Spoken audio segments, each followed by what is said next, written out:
Welcome, ladies and gentlemen, to the 72nd episode of Stateside Report UK. I'm running point today, your host, Stateside Humps. I'm quarterback two today. Quarterback one, he's under the weather. Hopefully the lights aren't too bright. Hopefully I'm not a walking pick six. We're hoping for a good episode. How we did today, Stateside Gab? Well, I've had better days. But we the show must go on, as they say. Speaking of backup QBs and starting QBs, Super Bowl. Do you know what? I fell asleep during the third quarter, but Seahawks had it wrapped. I love that chess match, man. I was locked in. But hey, Bad Bunny, yeah, man, he did his thing. Did I understand the word he was saying? No. See, I was a fan going in, so I had an idea of what I was to expect. You know, I blow English.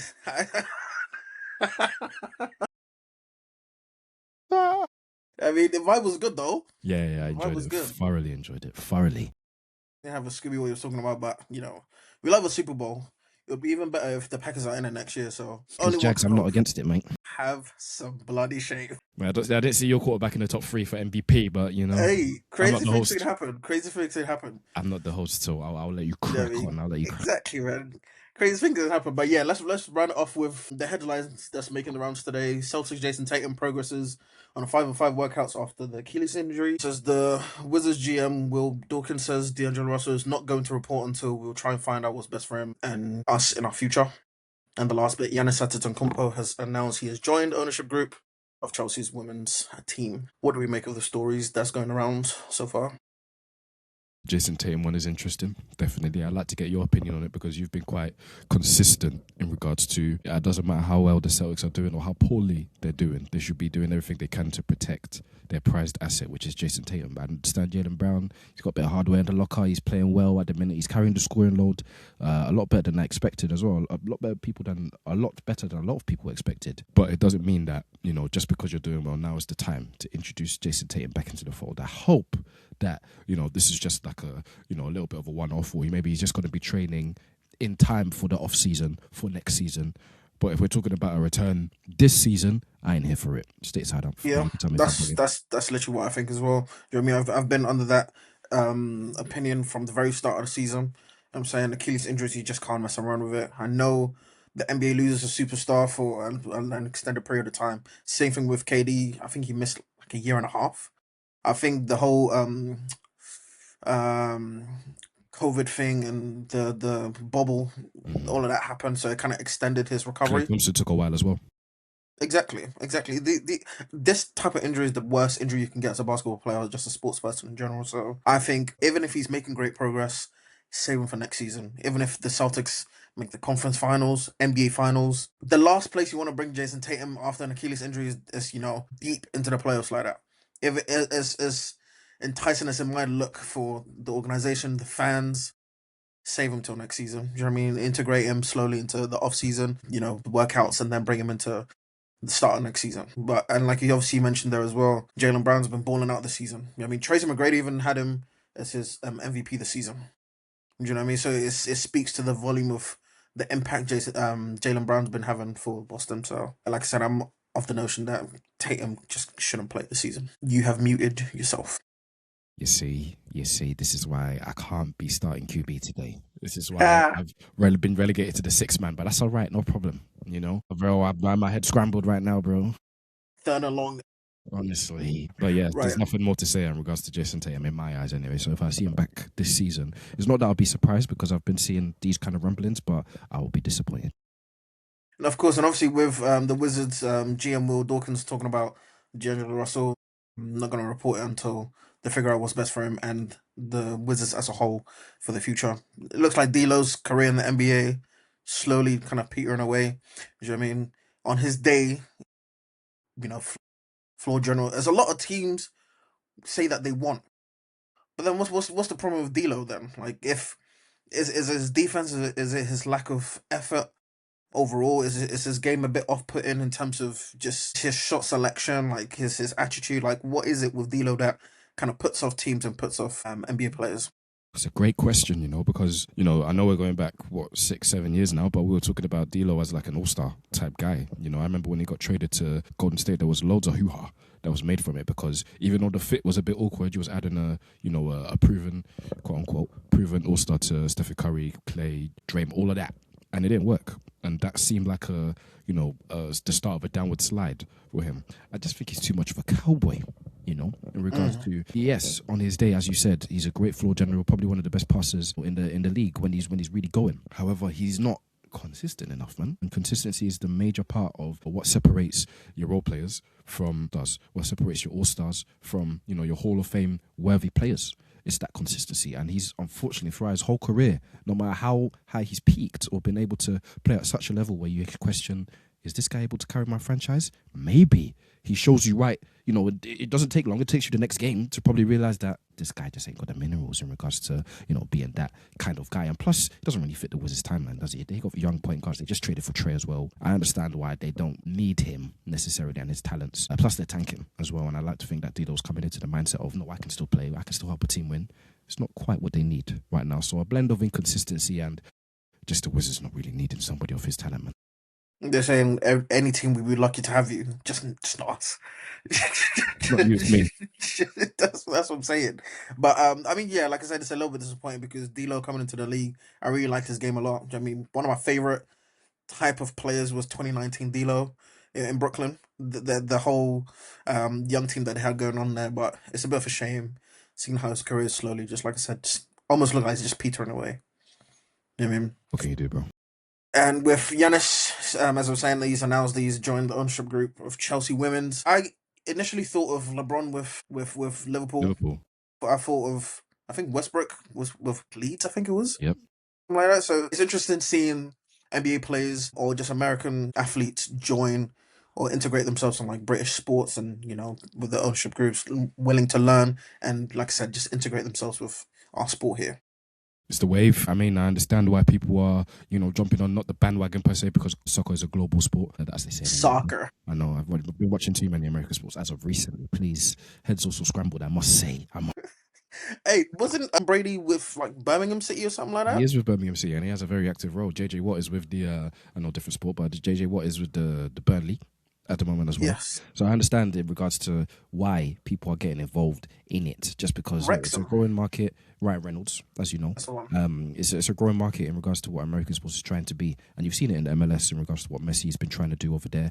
Human Son, a global icon in terms of the sport, has joined that league as of recently. Thomas Muller's over there, so they've continued that kind of wave of getting in the veterans to superstars of old into the league to try and expand the market over there in America. But then at the same time, it's now time for the athletes to start getting involved so they can see close up and personal where it really is going up. Plus, we need to talk about Giannis somehow because he didn't get traded, did he? So that's what I'm saying. I always like to see the cross sports and how open, American athletes, like I'm saying, how they're willing to learn about the sport and integrate themselves, and actually seeing them go to certain games and like, the camera panning on them celebrating. I don't know if they understand the sport much. With Giannis, obviously we know, from Europe, Nigerian descent as well. He knows the sport. You know what I mean? So it is. Hopefully, we can see more of that with these big name athletes. Women's sports as well. Women's football. Exactly, with women's sports as well. So yeah, that's trending a at the big minute. Trending at the minute that Any Aluko, if any of our fan base knows who she is, been very active in regards to saying she doesn't want men in women's sports. Well, if they're superstars and they really want to take a liking, then this is how your sport grows. So I don't want to see anything in regards to Giannis being a part of Chelsea Women's a bad thing. I don't see it how it can personally, unless he's stepping into manage or play, which he's not. I 100% agree. This I don't see any bad thing. If anything, it is a positive, and like you said, it's a wave that a lot of people are trying to get on. So long may it continue from my end here. Moving on to the West, Rob Pelinka on the hot seat after a quiet trade deadline. What are we saying with that? I mean, the Lakers, I think they only brought in Luke Kennard. We actually had a decent first game, but do they need more than Luke Kennard? What else could they have got to move the needle for this Laker team? Well, from every fan that you speak to these days, they're always preaching defense because they have, I couldn't tell you who's their best defender on the court night tonight. What, Rui? That's being They got Defensive Player of the Year, Marcus Smart. Yeah, nice. Okay, sure, buddy. They need more than that, I'm afraid, when it comes to Right. dealing with some of the, bigger, stronger, faster, more dynamic guards and wings in the NBA. Even big men as well. They're a bit weak in regards to their front court. I understand what DeAndre Ayton has been this year, up, down. Same thing with Jackson Hayes. Listen, in my eyes, they should have made more moves. And when I saw that Rob Pelinka was on the hot seat, you can say I'm not surprised, honestly, because yes, he made a coup of the century bringing in Luka Doncic. But do you know what sports is, especially American sports? What have you done for me lately? Yeah, Luka's here now, but we need to build on that. We're trying to win a championship, right? LeBron's, from all the rumors, they weren't even trying to bring him in, or the genie bosses said this and that about LeBron James and how he's handled not appreciating the Lakers or whatever the case is. The fact of the matter is, the moment he stepped into LA, then it's championship or bust every single year. And until last year, they haven't really been moving like that. I understand what the Westbrook thing was, but people could see that was probably going to blow up as soon as it happened. The AD trade, yes, absolutely. But apart from that, and apart from this Luka trade, really and truly, my man Rob Pelinka has been sitting on his hands. And I don't know if that's because of his limitations in regards to salary cap or their pick situation, but it's the Lakers, man. They're not going to take a lot of excuses out there. So in my eyes, should they be sacked? Let's see how the season ends for me to make that judgment. But in terms of hot seat, yeah, 100%. And do you feel like him getting Luca through the door almost buys him a little bit of time? You've traded away an injury prone AD, as you can see there. If you sneeze next to him, he's out for the rest of the season, and you bring in a generational going into his prime superstar in Luca. Even if you do have some slow trade deadlines, at least you've brought in Luca. And I know you're saying, "What have you done for me now?" But if you bring in Luca and you don't really trade much, surely that buys you a bit of time. That gives you a bit of cachet, no? You say that, but again, I'll repeat the phrase. What have you done for me lately? Luka was last year, and what did you do last year? You got what, bounced out the first round by the Timberwolves? Facts. JJ Redick made some questionable coaching decisions. That was another high on his watch, by the way, as well. Not saying that JJ Redick is a bad coach, but everything that is done now in Lakerland is unfortunately going to be looked at under a microscope. So whether you make little moves, you make no moves. Maybe you make the moves of the century. What have you done for me lately? Yeah, Luke Kennard's nice. Did you address major issues in regards to how the Lakers are going to compete in the Western Conference? Bringing in defense, maybe bringing in another big man, a proper one? In my eyes, no. So hot seat has to be hotter than ever for Rob Pelinka in my eyes. I mean, do you feel like JJ Redick should his seat should be a little bit hotter as well? Do you think as him as a coach, from what you've seen so far, do you think he could be better? Or do you feel like he could perform better on a better team, or do you feel like there's still a bit more juice to be squeezed out of this team? There's a bit more juice to be squeezed out, and I say that in regards to, look, he's working with, two heliocentric guys. Big word of the day from me. I didn't think I could get that out in one take. But So that's a six right there, man. yeah, doggy, the Scrabble board would be scared to see me. But the Luca and LeBron, listen, these guys, unfortunately, can write up a game plan, those two specifically, and they've shown it in the past. They're going to do whatever they see as best for the team. So JJ Redick can be drawing up the best defensive schemes. He can be drawing up the best offensive plays. But if the ball is either specifically in either one of those two hands, then I'm not going to lie, I could be the coach in that moment in time, So it's nothing against JJ because I actually think he's quite a decent coach, good offensive mind specifically. But he's working with two of the hardest two coach players in the league. So I can't really fault him for where the Lakers are, what they have been. However, I can fault Rob Pelinka for not giving him the support in regards to building the roster a tad bit better about his stars, specifically Luka, because they brought him in to be the star long term, and they haven't done a good job building around him in my eyes. Not to make it too much of like a Reddick sort of situation, but you just mentioned that obviously he's got two heliocentric guards or star players. Do you think that's almost a little bit of a that makes his job slightly harder because these are big personalities that you have to deal with? Do you know what I mean? There's always been talk about Luka don't track back, LeBron. They always complain to the refs. They're not giving you the right production that you need from your superstar players in terms of their inefficiencies, their shot selections, stuff like that. Obviously, button heads with the ref, button heads with the coaches.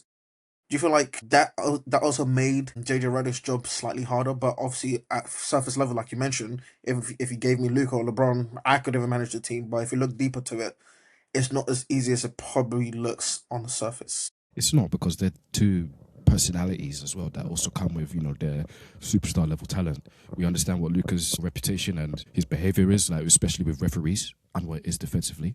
And with LeBron, look, we've seen this for 23 years. I don't have to go into like the kind of guy LeBron is and how he likes to run his teams and how he's been successful winning championships running his style of teams. So in my eyes, Yes, JJ Redick has an incredibly tough job, maybe the toughest in the league, when you factor in the superstars that are at play and the organization that he plays for. What head coach in the last few years, apart from Frank Vogel, they won him a championship, and the next year they booted him out of there. Who's the coach that you could say that has done it long term and that you can put your your hat on the hook and say, yeah, Laker fans treated that coach well? I can't really tell you one, because Frank Vogel could be the only one. Like I said, they booted him out at the first opportunity. They skateboarded him.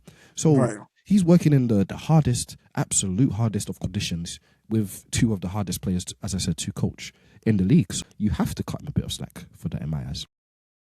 Yeah, no, I agree. I agree. Shengun is replacing Shea in the All Star game. This is someone that's averaging 20 points. He's giving you 9 rebounds and Got a six triple double assists. last night, I want to say. Yeah, he's stuffing the stat sheet a bit this season.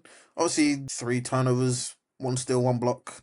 But then obviously on here we're saying, is he a defensive liability for the Rockets? The whole lazy narrative of him being baby Jokic. I mean, great rebounder to be fair. I mean, he's part of what the Rockets are about. Second chance points, dominating the boards. In the 1-2 punch with him and KD. Some will say he's All Star worthy. Some will say he hasn't performed to the level of making an All Star team. But then obviously with these injuries and the replacement stuff, players like that of that caliber tend to sneak into the All Star game. So what are we saying? Does he deserve to be in the All Star game, and also in terms of his defensive liabilities, how much stock do you put in that? No, he does deserve to be an all-star in my eyes, just because look, where are the Houston Rockets in the Western Conference? If I have a look right now, they've slid a little bit from last time I checked, but they're fourth right now, and they're still well in contention to be in that second or even third spot as well. Şengün has been an extremely big part of that. Where the buck stops for me though, in regards to praising him, is that defensively I do think it's an issue, and unfortunately, with young big men like him, of his ilk, and specifically, unfortunately, I just mean European, not as athletic, slower on their Slow feet, footed. big men. Yeah. They're always going to struggle, man, on the end of the court. We've seen it with Jokic. We've seen it with Vucevic in the past as well. If you want to go to historic bigs, Marc Gasol wasn't the best perimeter defender. Marc Gasol on the perimeter wasn't great. Inside, yeah, he was fantastic. But when it comes to Defensive player of the year, Marc Gasol. allegedly, to some people, there's always going to be that. Look, offensively, yes, he's extremely valuable to their team, especially his passing, because he's probably the best passer on the floor whenever he's out there for the Rockets. But defensively, I've seen KD be frustrated at his lack of effort at times. I've seen Ime, the coach, come at him in regards to, look, teams are attacking him, and this is not conducive to winning basketball. We've got to work this out somehow. So they're going to have to put him and the Rockets under a microscope a little bit, because we've spoken about their offensive issues in regards to not enough point guard play, or the lack of, should I say. But defensively, last year they were best team in the NBA in regards to The defense. second best behind OKC. And now I would like to check the numbers to back this. Are they up there? I wouldn't.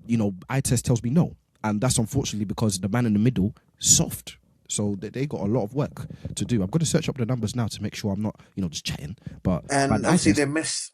They let go of player of the week though. We're coming up to as well.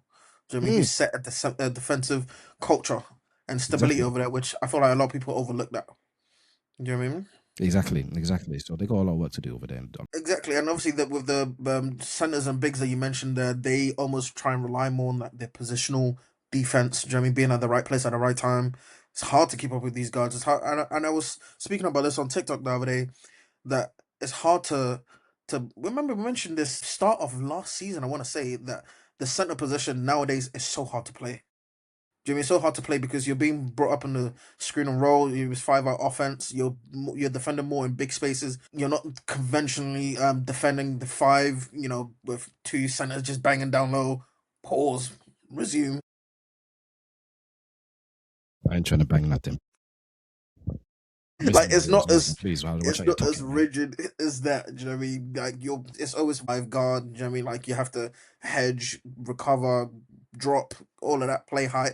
It's hard to do. It's hard to do. So I try and give some of these bigs a bit of slack. But yeah, it's very hard. It's very easy to be a defensive liability or to be looked as that in today's NBA because, bro, trying to play the center position, tough.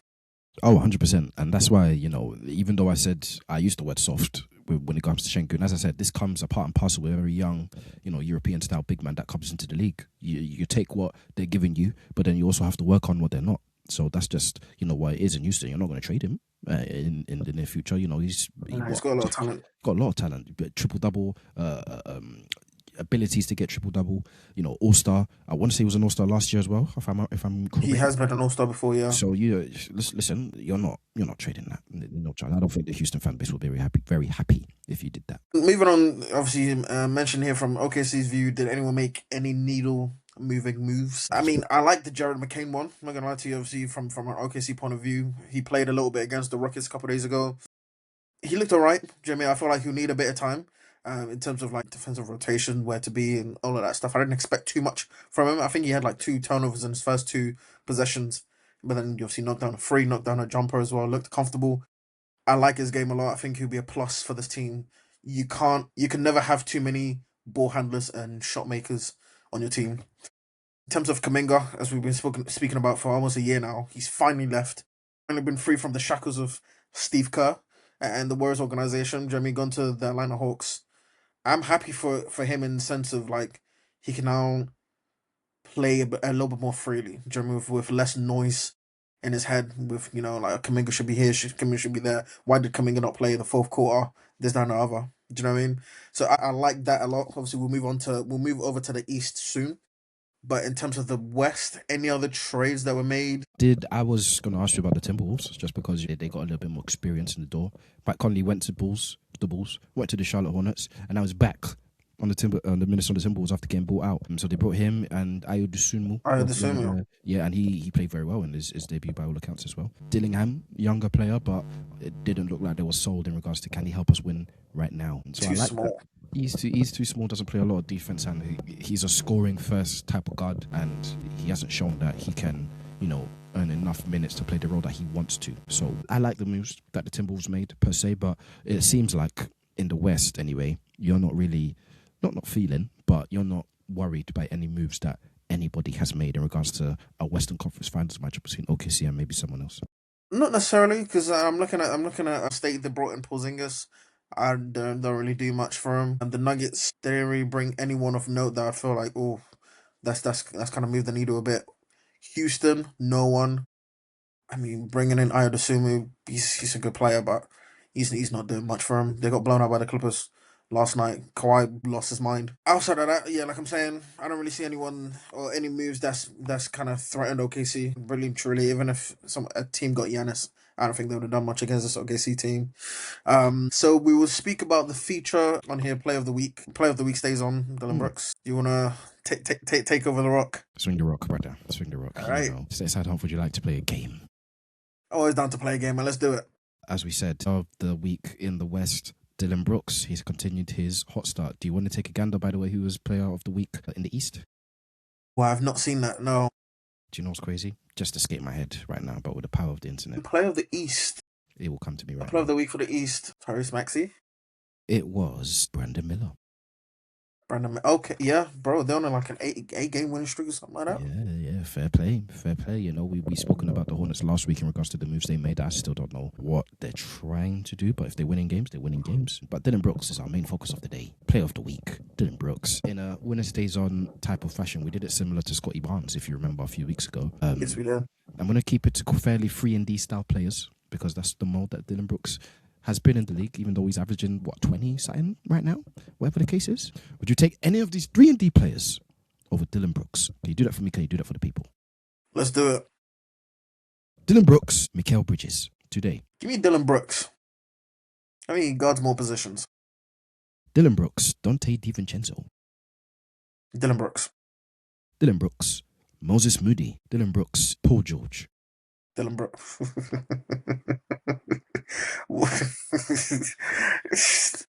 Dylan Brooks. Let's move on. Let's what Paul George before after the today. Give me dragged up here, man. Scripture P. Yeah, that's what you're asking. Dylan Brooks. Give me Championship Lou, man. Give me Lou Dort. Dylan Brooks, Brandon Pojemski. Give me Lou Dort. It's what I said. Dylan Brooks is what I said. So look at your brain right now. Look. Okay, I thought it was winner stays on. Is it not? Player of the week stays on. It's different now. It's different. What? All right. Who did you say? Dylan Brooks or Brandon Pojemski? No, Dylan Brooks. Dylan Brooks, OG Anunoby, Give me OG. Dylan Brooks, Herb Jones. I like Herb Jones a lot. But give me Dylan Brooks. So I wasn't keeping Yeah. count, but I want to say Dylan Brooks over a lot of people right now. It's just because he's bigger, so he can guard a lot more positions more effective. Mikal Bridges is one where it's like, it's kind of like it was a coin toss. But I like a bigger guard that, like I said, can defend bigger players. Bigger players, more size. Dylan Brooks is very versatile. Can swing through 2 through 4. A few of those players could, to be fair, as well, but probably not as effectively as Dylan Brooks because, as you said, he has just different attributes and intangibles. Thanks for playing Player of the Week. Stays on. Stateside. I've got there in the end. Exactly, and I like players like that who are like a POS. You know what I mean? Obviously, can't say the actual, but it helps. Do you know what I mean? And I think, not to divert, but I think the league needs more of that. These players are too nice. Do you know what I mean? I think Chet as well. I was saying this online. I think Chet needs to become a little bit more for, I'll see you next Tuesday. He's too nice. Moving on to the East. Fair enough. Kelvin Thomas signs with the Bucks, away from Brooklyn, which kind of surprised me a little bit. Obviously, he's a player that can put the ball in the bucket. Micro scorer, can score with the best of them. Defensively, very questionable, but he makes his money and his value on offense. And with the Bucks struggling to score the ball, what are we making with this Cam Thomas move to the Bucks? Does he help with Giannis? Does he move the needle in any shape, way? Do you feel like Hugh almost played with a point to prove, knowing that the Bucks obviously will be in the playoffs, so there'll be a stage for him to showcase what you can do and possibly win the Bucks a couple playoff rounds. And obviously, if you have Giannis, like I said, you have a puncher's chance. What we say? Absolutely, puncher's chance with Giannis, and that punch has just got a little bit harder, just a little bit, just a smidge, with Cam Thomas in my eyes, because he fixes a big issue that they've had for a while now. To be honest, there's nobody outside of Giannis that can really do anything with the ball in their hands. When Cam Thomas is available on the cheap, you have to snap that up if you're the Bucks. Because look, I understand Cam Thomas has his deficiencies. He's actually an awful defender. It's what unfortunately kind of killed his career in Brooklyn, his lack of or willingness to play defense on their team.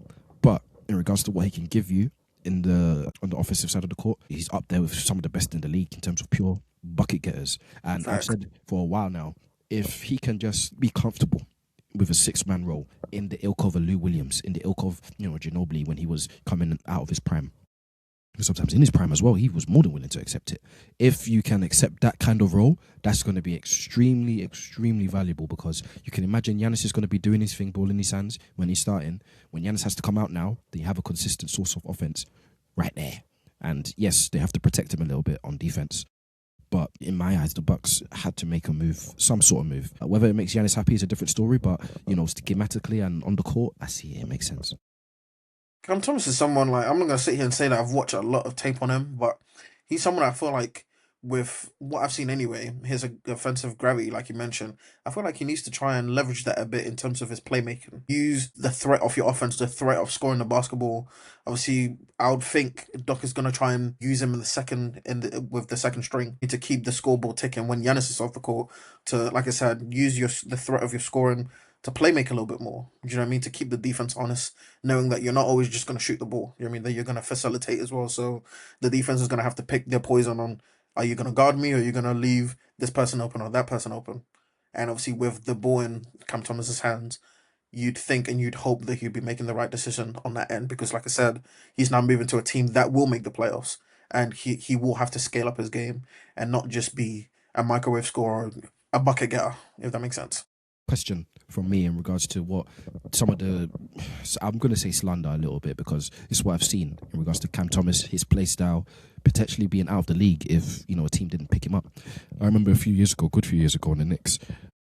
Do you remember a player called Alonzo Trier?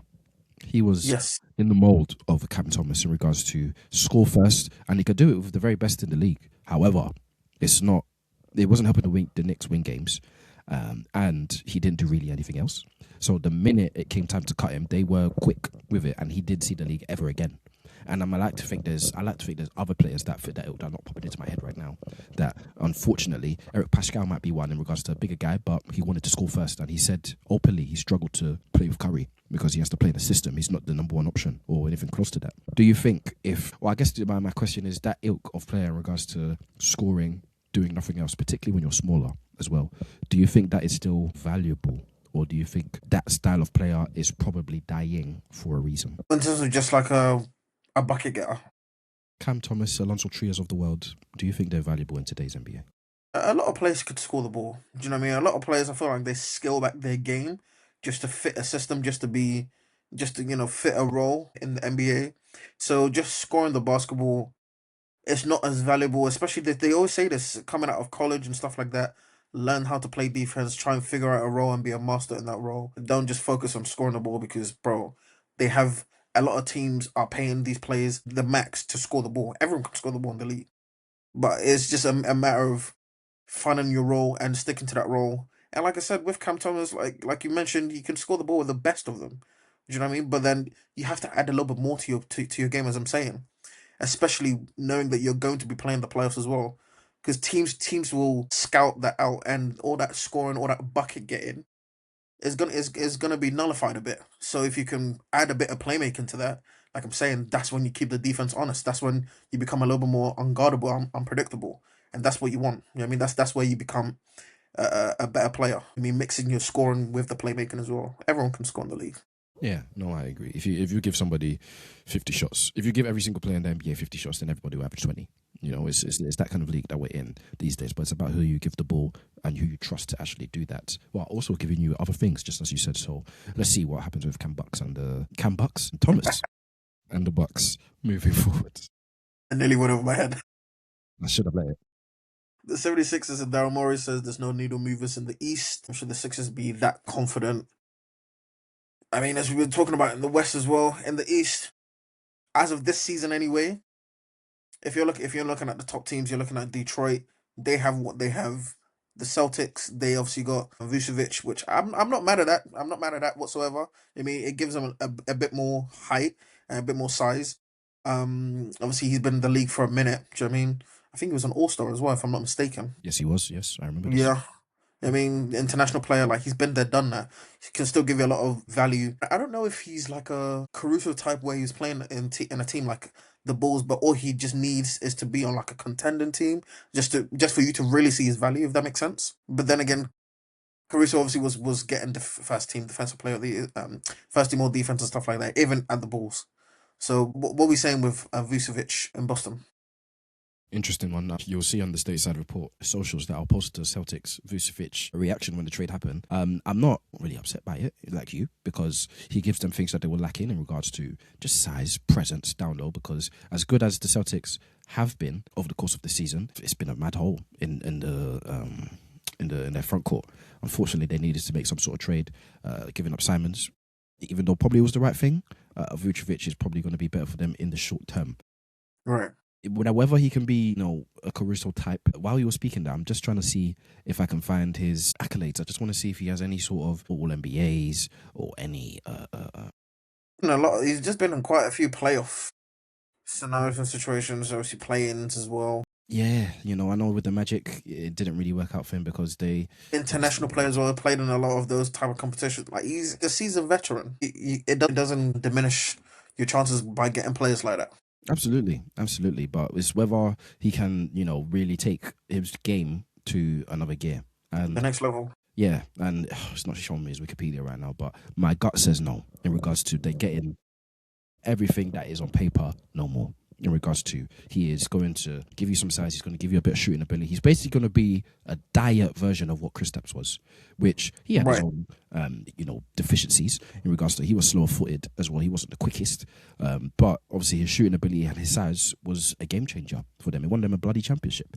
So if he could give them anything, of that kind of performance that Kristaps was giving them over the couple of years that they had him, and next year when Jayson Tatum comes back, I stress next year when Jayson Tatum comes back, he can re-sign with the team, cheaper money, and do exactly the same things that he's, on paper supposed to do. Then they've got a steal. I don't know if it's a needle mover though, as Darren Morey says. I don't know. I was just looking at the East as well. Obviously, with the Knicks, they're second right now. LeBron, Jose Alvarado, going to help a little bit with their guard play defense, but I don't know if he's a needle mover like that. Cleveland, who are fourth right now, obviously they won 60 games last year. They got rid of Garland over to the Clippers, and they brought in James Harden. This has split a lot of opinions as well. Obviously, I don't know about your opinion, but I'm of the opinion that Harden to the Cavs perfect fit. Do you know what I mean his availability as well is exactly what the Cavs need. Do you know what I mean, because you can make an argument saying Garland's a better player at this stage of his career than Harden, but he doesn't show up in the playoffs. And it's not. I guess it's not his fault when he's dealing with these turf toe injuries and stuff like that. It's not really much you can do with that. But then like you mentioned couple minutes ago, what can you do for me? Can you show up in the playoffs? Can you be available? Because a lot of Cavs fans will look at you and say that that was our problem last year. That's why we lost to the Pacers, because our star players that got us to those 60 wins in the regular season, they weren't there in the playoffs because of this injury and that injury. And you've seen James Harden over the past couple of years in the postseason, whether you feel like he's diminished in terms of his production scoring, which I don't think he has, he's been available. And that's what I guess you're banking on as well at this stage of his career. And obviously what he gives you in terms of offense. You know what I mean, with Donovan Mitchell taking a bit of the offensive load off of him, his relationship with Biggs, like how I feel like he'd be a great grease of the wheel to that Cavs offense, and like his experience in the playoffs in general as well. That's just going to be a major plus for them. So if we're looking at needle movers out of the top teams in the East, I'm probably looking more so at the Cavs. And I think at this stage, if the Cavs face the Sixers, I think they beat them. Oh, okay. So I was going to ask you the question there because you're high on the Cavs. You like what, excuse me, you like what the Celtics have done. I'd like to think that Boston and the Knicks are up there in regards to teams that are at least going to make the playoffs and make some noise as well. So then Detroit in that as case, well. then, yeah. So then in that case, the Sixers should be worried, even though Embiid is playing closer to his MVP, level. Even though Maxey is, an all-star, they're probably the best player at this point. You're still saying that they shouldn't be as confident as they are because they're just not better than the teams that are above them. I think the Cavs got better in terms because obviously Darren Moore was talking about needle movers, and I think Harden coming to that Cavs team, he definitely moves that needle for sure. He makes them a much better team. So going up again, if you're to simulate and have the Cavs face the Sixers at this moment in time with everyone healthy, I'm putting my money on the Cavs. Fair enough, man. You lose that money, be real. But Well, you think the Sixers beat the Cavs? I thought you meant in the East as a whole. The Cavs would probably beat them. Oh, no. It's like in that type of matchup because obviously Yeah. I know what you Darren mean. Moore is looking at who's a threat to the Sixers. Only, as you can imagine, please allow me play. Yeah, Cavs probably beat them. But in regards to the East, no, I wouldn't have the Cavs going past the second round if I had my money on it. I don't know why I'm quietly confident on them this year when they're not dominating as well as they were last year. Last year, for some reason, they didn't give me that fear factor. But this year, I think because there's, I guess, less expectation. I mean, there's less pressure. I think they'll perform better under it. Fair So enough. we'll keep an eye out on that. Absolutely.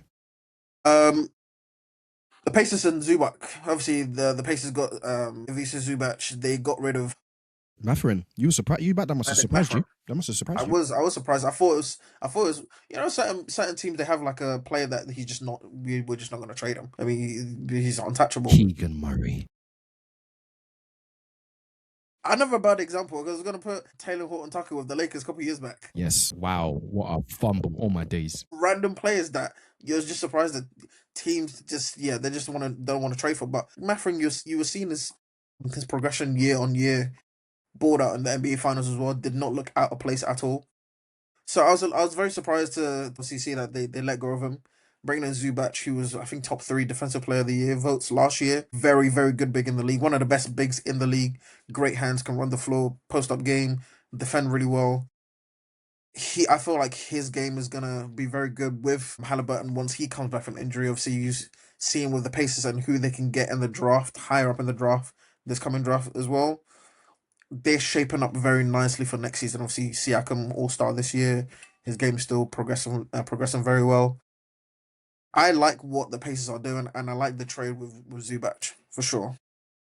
I like it. Zubac is one of the best pick and roll centers in the NBA, and he's been that over the last couple of years. You see, he's been eaten off of James Harden, and James Harden has not made him into what he is, but he was the point guard in my eyes that really unlocked what Zubac can really be. And you saw it last year. Now, when Halliburton comes back, because everything that they're doing this year, they understand that we cooked. We ain't getting no high seeding, any sort of play-in, playoffs, forget it. However, when it comes to what their goals are, let's set the table so that Tyrese can just come in and go. So they have a player now in Zubac that is, he's able to score, he's able to pick and roll, he's able to play with multiple people as well. Obviously, good rebounder and defender. He's a good anchor. Yes, he's filling in a lot of what Miles Turner didn't have, minus, the shooting, but they got Jay Huff for that, who I always thought was a backup big man everywhere, no matter how much people like to Right. traverse dunks. I didn't rate him that highly. But he's I a love backup him. big man. He's a decent backup big man, and I give him that. So now, everything going well for them next year. Me and you've spoken about the Pacers in the past and questioned if they can even get back to the levels that they were, last season, hitting the NBA Finals. Obviously, questions are still remain to be had because they have a lot of things to deal with. They have a draft pick that they're going to have to, contend with. Breaking news as well, as we were recording this, one of their rookies, Johnny Furphy, the athletic white guy, tore his ACL out for the season, so it's unfortunate. But this is these kind of players and these kind of moves are all they're building towards next year. So, that's very unfortunate, obviously, for Josh Furphy. But, bringing in Zubac, minus Mathurin, a loss for sure. He helped you in the NBA Finals, no doubt. But I like it in regards to where it means they're going to be in the future. Because if you're telling me that if I can swap Mathurin for Zubac and Tyrese is going to come back, in that situation rather than with Mathurin and basically the same team, that's probably a better situation, isn't it? It's like you just said. It's setting the table for when Halliburton comes back. Same thing with Boston. Do you know what I mean? You want to put yourself in a perfect position so when your superstar player comes back, it's a seamless transition going into it and then attacking your goals, getting back on the horse basically, and obviously trying to strive to get back to the finals and hopefully win the whole thing. It helps that they have Rick Carlisle as well. I just watched him on my screen on NBA TV right now. He's in the press conference. It helps that they have him as well because Zubac can get schooled up. Not even quick because they still have a chunk of the regular season left to go. But it helps that they have an elite coach who's been there, done that, has won it all as well, to mentor and coach Zubac. For when Tyrese comes back, it'll be a seamless transition, and I have no doubt. 100%. I was just looking at the Furphy injury. Sad stuff, man. I liked him as an athletic swing guy. I like to think he developed the jump shot a little bit, but in terms of a role player, I like the way he can be, man, honestly. So that's a I shame. think he was going to be in the dunk contest if I'm not mistaken. Dunk contest has got some, not randos, but it's like they could have done a bit better. Yeah, but they got the big from the Pistons as well. What's his name? Jalen Duren's in it, Jackson Bro, I Hayes is got in it. Duran in there, bro. I don't like bigs in the dunk contest. I don't want power dunks. Really? I don't want prison dunks, man. Hey, Give Jem me Blake give me some Griffin was done flair. that. Dwight Howard did that. Yeah, that's what I'm saying. They're just punching something into the Yeah, I rim. like it. I like it, Doug. I like it, man. Like, give me some flair. Give me some East Bay dunks. Give me some behind the back, through the legs, through You the have earlobes. always been a cake and custard man, to be fair. You have. You have. Bro, these power dunks.